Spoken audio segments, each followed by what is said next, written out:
لم يشكر الناس لم يشكر الله علماء نو شيغان وحي كلمات وحي مهد علينا وأنسي تأكيدنا الله سبحانه وتعالى ياكم هدسن نو كراميي ونغا لي أمد سيدنا محمد صلى الله عليه وسلم وحن لنا ولله الحمد على ذلك لك الحمد ولك الشكر يا رب انت كقدال وحن مهد علينا بكل الشكر وبكل التقدير والاحترام أحبتي يا مامولكي يا ولاله isaga kaana keenay dalal kala duwan ay hormuudka u ahaayeen shariifkana Sharif Abdullaahi iyo ustaadkeena fadiilada Sheekh Abdul Qaadir As-Sunni mowduuc la isugu yimaado mowduuc ugu qiimaha badnaa oo loogu magac daray multaqa al-umma bimunaasabati dhikra mawlid sayyid al-umma walimadana waxa yiraahdaan kullu shay'i yatasharrafu bi sharafi mawduuci shay walba wuxuu ku qiimo yeeshaa قيمه وجيدك لغليه واي شرف اعظم من احتفال رسول الله صلى الله عليه وسلم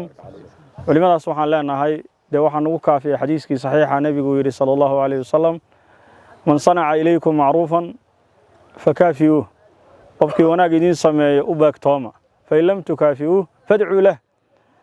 ana culimada uma beegtoomi karno dalalkeena ma geyn karno oo ma soo dalxiisin karno waxaan leenahay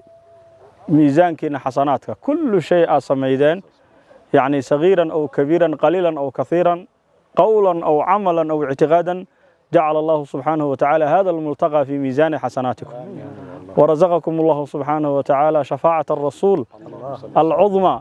ويسقيكم من حوضه الشريف شربة هنية لا تظمؤون بعدها أبدا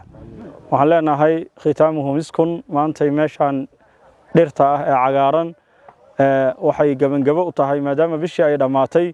yaani waxa weeye ma dhamaan nabiga sida sheekhu noo sheegay Maxamuud maxabadiisi iyo ka sheekayntiisa ma dhamaanin laakiin haykalkii ama ihtifaalaadkii ayaa dhamaad wax kasta mowduuc iyo munaasab ay lahaayeen ramadaanka ba hadii la soomo waa laga ciidaa maanta anaga yawmul ciid ay noo tahay waxaan leenahay culimadaasna khayr Allah idin siiyo meel kasto joogtiin dal iyo dibad rag iyo dumar maal iyo maskax iyo muruq inta uga qayb qaadatay إلهي وحان إذن الله إن شاء الله تعالى حسنات كينا الدنيا آخر الله صاروا دعاء علماءنا الله يدين أقبله